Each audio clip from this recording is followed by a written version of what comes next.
Aldo. Agora, estamos mais ou menos estamos em 1988 e o professor Aldo termina o mandato dele e aí vem a bela proposta do projeto Uniso.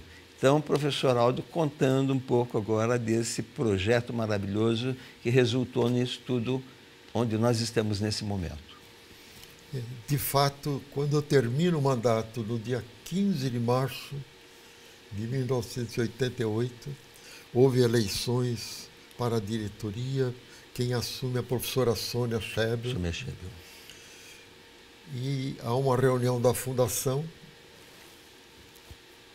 onde eu participo e proponho a criação da Universidade de Sorocaba a partir das duas faculdades que a fundação mantinha juridicamente, a filosofia e a administração, FAF e FACAS. Eu fiquei até surpreso, imaginava alguma dificuldade dessa aprovação, mas a aprovação foi unânime.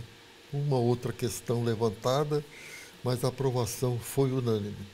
Faço questão de lembrar que, além da presidência do Conselho, Dom José Lamberti, foi totalmente favorável logo que apresentei a proposta, e fazia parte também do Conselho Superior como vice-presidente um grande amigo meu, Monsenhor Mauro Valini, colega no clero, cujo único defeito era ser palmeirense. Como eu. Porque eu sou São Paulino roxo. Às vezes sofrido, às vezes sumamente vitorioso. Mas o Mauro defendeu imediatamente a ideia, foi aprovada. E aí eu comecei com apoio, portanto, da Fundação Dom Aguirre.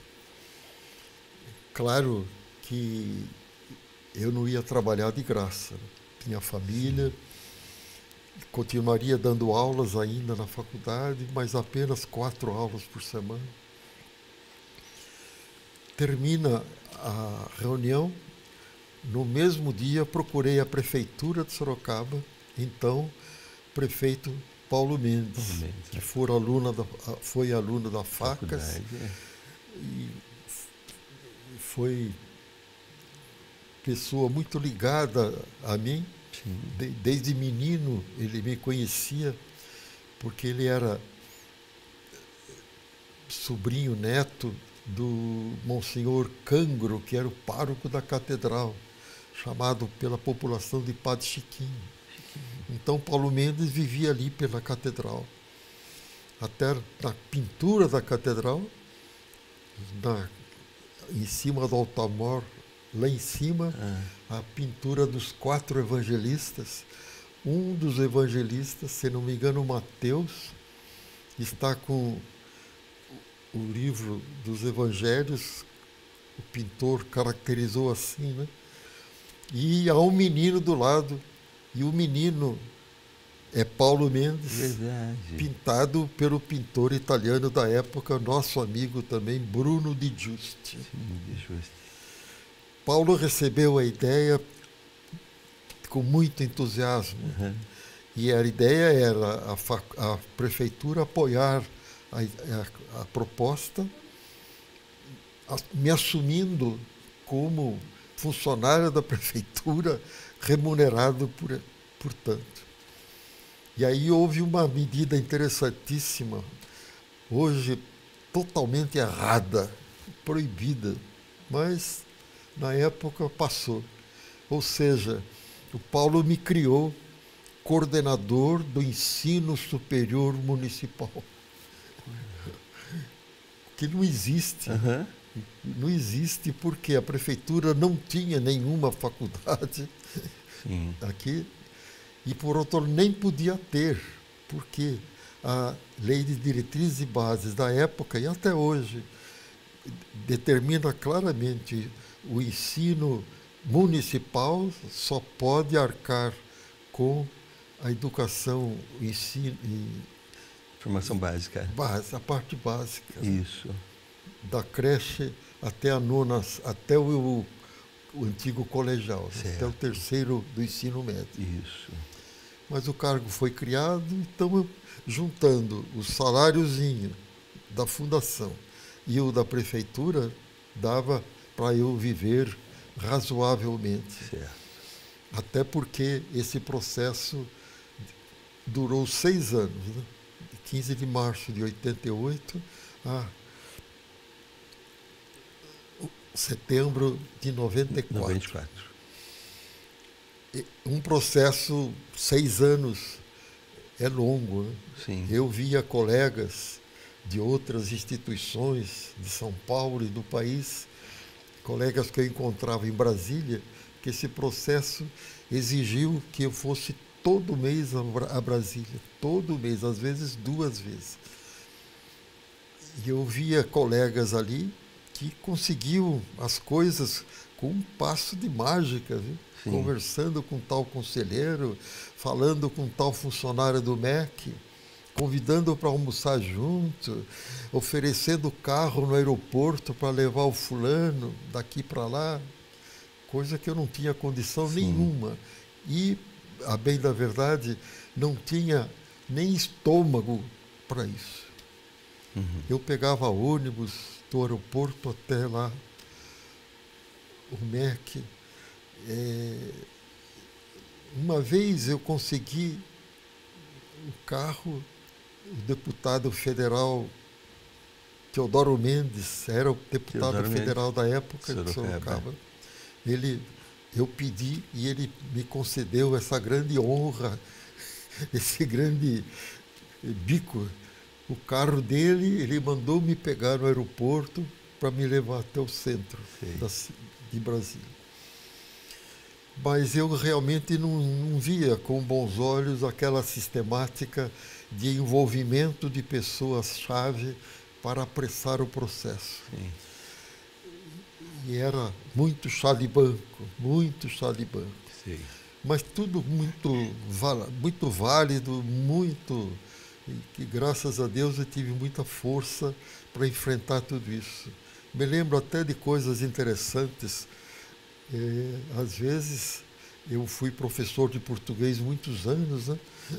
Às vezes eu entrava no MEC, Ministério da Educação, e via algum outro cartaz, algum outro aviso com português errado.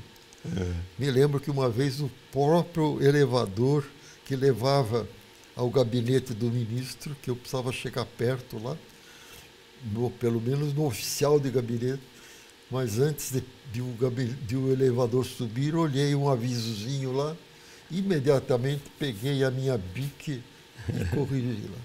Não sei se era o tal a partir com crase ou coisa semelhante. Havia também, em outros momentos interessantes, assistir às reuniões do Conselho Federal de Educação, onde o nosso processo tinha que estar e estava. Era interessante ouvir os debates. Né? Mal sabia eu que, muitos anos depois, eu teria sido chamado para fazer parte desse conselho.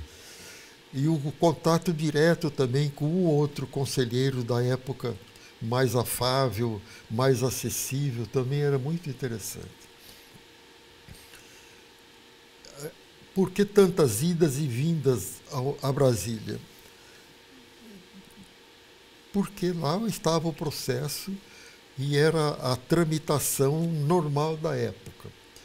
O processo precisava começar com a chamada carta-consulta. Carta-consulta que tinha que ser feita ali. Eu consegui da fundação autorização para ter uma salinha, acho que não chegava a 3 metros quadrados, viu? Para trabalhar nesse processo ali dentro. Tinha que trabalhar ali dentro, porque a documentação básica da FAF, da FAC, estava ali, não estava na minha casa nem na prefeitura. E naquele espaçozinho mínimo, então me encaixei eu e a secretária que foi escolhida para me ajudar, pessoa de grande valor, me ajudou muito. Ismênia Sim, Maluf. Ismênia. Por muito tempo, Sem dúvida. até a aprovação da universidade, ela foi a secretária. Certo. Ajudou bastante na preparação da documentação, na datilografia, não havia computador ainda. Então era preparada a tal carta-consulta, onde se mostrava, deveria ser mostrado e foi, quem eram as faculdades, quem era a fundação, qual era o nosso porte. Na época, a lei exigia 9 cursos de graduação e nós tínhamos conseguido, né? Vamos ver se eu lembro: pedagogia, letras, filosofia, história, geografia, ciências, administração de empresas, ciências contábeis, ciências econômicas. Ciências econômicas a gente tinha conseguido um ano antes. Sei. Naquele tempo exigiam-se 9 cursos de graduação, no mínimo. Nós estávamos no mínimo. Com 9. Esse documento básico, então, tinha que contar isso, o corpo docente, a estrutura física, o orçamento possível. Pronto, isso tinha que ser apresentado. A gente aprontou no tempo devido, mas quando estava isso pronto, houve um decreto do presidente Sarney fechando o protocolo. Só vai ser aberto em 1990, 1º de janeiro. Nós já tínhamos trabalhado 2 anos, né? Sim. Estava pronta a carta-consulta. Até tentamos ir a Brasília, fui, mas não houve jeito. O processo continuou no sentido da preparação interna, e aí começou a crescer um movimento estranho contrário à ideia. Muito estranho, muito triste, muito perturbador, porque começou de dentro, na própria faculdade de administração, na Facas, com alguma penetração na própria faculdade de filosofia. Por que eles foram contra a criação de uma universidade ali? Razões algumas, por exemplo, inconfessadas na época, que era o medo de perder o emprego. Por que perderiam? Porque não eram pós-graduados, né? E estavam acomodados, né? Havia professores nessa época que já iam a São Paulo, já iam a Campinas, já iam a Piracicaba para se pós-graduar. Mas havia os acomodados agora temerosos e contrários, né? Havia também o medo, a ideia de que não havia estrutura, que era um sonho impossível. Havia também a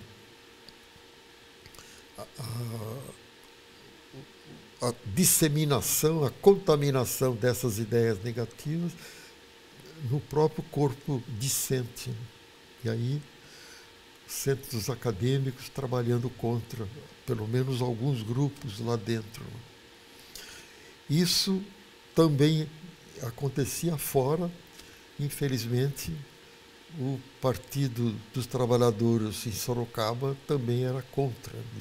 E a alegação básica era que era um processo totalmente inoportuno, porque Sorocaba precisava de universidade pública, gratuita, de qualidade, o que a universidade que nós pretendíamos não iria oferecer.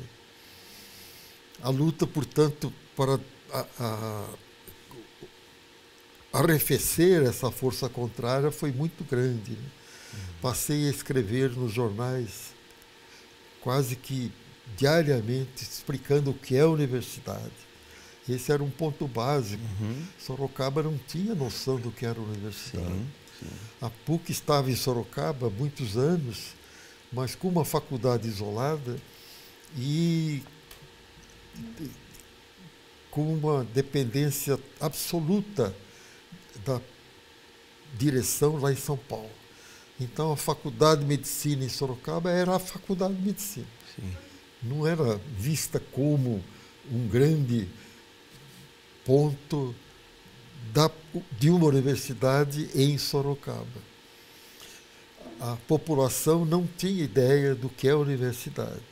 O próprio professorado das próprias faculdades, a grande maioria não tinha também. Né?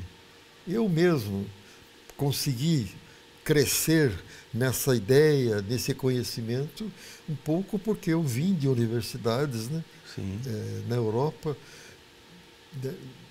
em várias universidades europeias onde eu fui aluno, mas assim mesmo, como sorocabano honorário, desde criança, eu não via Sorocaba falar em universidade, atividade universitária em Sorocaba. Para dizer assim, bem rasamente, Sorocaba era um pouco caipira. Sim, né? Sim, é verdade. Assim, muito provinciana, realmente provinciana. Me lembro, bem anos atrás, só um exemplo, Plínio Salgado era um grande líder nacional, e era um grande escritor e um grande orador, né? Independente dos aspectos políticos da sua pregação. Mas uma vez ele veio a Sorocaba, havia um grupo integralista em Sorocaba muito forte. Ele iria falar no Sorocaba Clube. E eu me lembro, parece que às 7 da noite. E eu era coroinha na catedral. E eu me lembro que, brincando ali na praça, esperando a hora da missa, sei lá, eu vi alguém sair do Sorocaba Clube falando alto. Veio a calçada do Sorocaba Clube. Gente, o Plínio Salgado vai falar daqui a pouco. Por favor, apareçam. Mas as pessoas, coisa incrível, né? Coisa incrível. Mostra, assim, Sorocaba muito alheia a qualquer análise do pensamento, a qualquer reflexão crítica sobre o país, né? E aí, no aspecto político, muita coisinha miúda, detestável. Né? Sim. Mas é nessa Sorocaba que, de repente, começa a querer crescer essa sementezinha de um projeto de universidade. Muito bom. Por isso, então, não é muito surpreendente que tivesse havido dificuldade na criação da Uniso. Sim. Mas o processo caminhou. Quando se abriu, em 1992, o protocolo, 8 da manhã abriu, 8 da manhã eu estava na porta. Só não fui o primeiro protocolado porque uma colega de outra instituição do Rio de Janeiro, mulher, chegou depois de mim, né?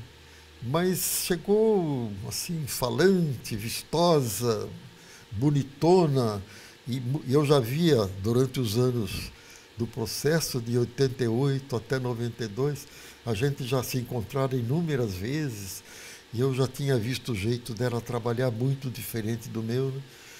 E até por delicadeza, eu falei, então comece. E ela foi o número 1 e eu fui o número 2. Okay. Ela, rapaz, que às 8h05 da manhã, eu às 8h10 da manhã. Muito bom. Então, agora nós vamos dar uma pequena pausa e depois vamos continuar falando a partir de 1992. Né? Então, até daqui a pouco, continuando a ouvir o professor Aldo. Até já.